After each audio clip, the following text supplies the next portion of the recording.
নমস্কার বন্ধুরা, আমি এম গার্ডেন পি থেকে প্রদীপ। বন্ধুরা, টানা বৃষ্টি এবং তাতে গাছে আমরা খাবার দিতে পারছি না, অনেক অসুবিধার ভিতরে পড়ছি। তার মাঝখানেও কিন্তু একটু রোদের দেখা মিলছে। এই সময় আমাদের কী করা উচিত? আমরা যেটা করব সেটা হচ্ছে কি হিউমিক অ্যাসিড ব্যবহার করব।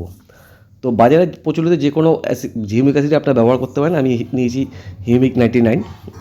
এটা আমরা প্রত্যেকটা গাছে ব্যবহার করব। তাতে কিন্তু যেটা ভালো থাকবে সেটা হচ্ছে সবথেকে গুরুত্বপূর্ণ হচ্ছে গাছের রুট ভালো থাকবে, গাছের শিকড় ভালো থাকবে। গাছের শিকড় যদি আপনার ভালো রাখতে পারেন তাহলে কিন্তু আপনার গাছ ভালো থাকতে বাধ্য। এটা আমরা বারবার বলি, গাছের শিকড়ের প্রতি আমাদের যত্ন নেওয়া উচিত। এরকম একটা ওয়েদার চেঞ্জের পরে যখন রোদের দেখা মিলবে তখন গাছকে আমরা খাবার দিতে যাবো, তখন কিন্তু গাছের পাতা ঢলে পড়বে, গাছের পাতা কিছু কালো হয়ে যাবে, খারাপ হয়ে যাবে। সেক্ষেত্রে দাঁড়িয়ে আমরা একদম নিশ্চিন্তে কিন্তু আগে রুট ট্রিটমেন্ট করব, মানে রুটটাকে অ্যাক্টিভ করব। রুটটাকে অ্যাক্টিভ করলেই কিন্তু আমাদের গাছ আবারও পুনর্জীবন পাবে, গাছ কিন্তু সতেজ হতে শুরু করবে। তো আমি আজকে যখন হিউমিক অ্যাসিড দিয়েছি তার আগে গাছে কোনো জল দিইনি।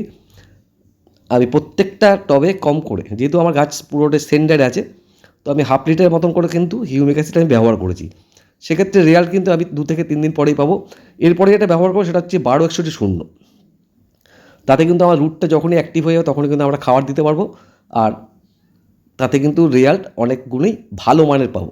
সেটা ভালো পাবো সেটা পরবর্তী ভিডিওতে আমি নিশ্চয়ই দেখাবো গাছের পরিবর্তন কতটা হলো। তো আমার যেহেতু সেন্ডারে গাছ, সেক্ষেত্রে দাঁড়িয়ে আমার গাছে জল দেওয়ার সাথে সাথেই কিন্তু নিকাশি ব্যবস্থা থেকে দেখছেন যে বেরিয়ে যাচ্ছে। প্রত্যেক গাছেই আমরা দিচ্ছি। আমরা বিশেষ করে যেহেতু চন্দ্রমল্লিকা করছি, চন্দ্রমল্লিকা খাতে আমি বারবার বলি যে যদি আমরা রুটকে সবসময় চেষ্টা করবো ভালোভাবে, যেটা আমরা দেখতে পাই না, উপরটা দেখতে পাই। উপরটা দেখে কিন্তু আমরা বুঝতে পারি যে শিকড়টা কতটা ভালো আছে।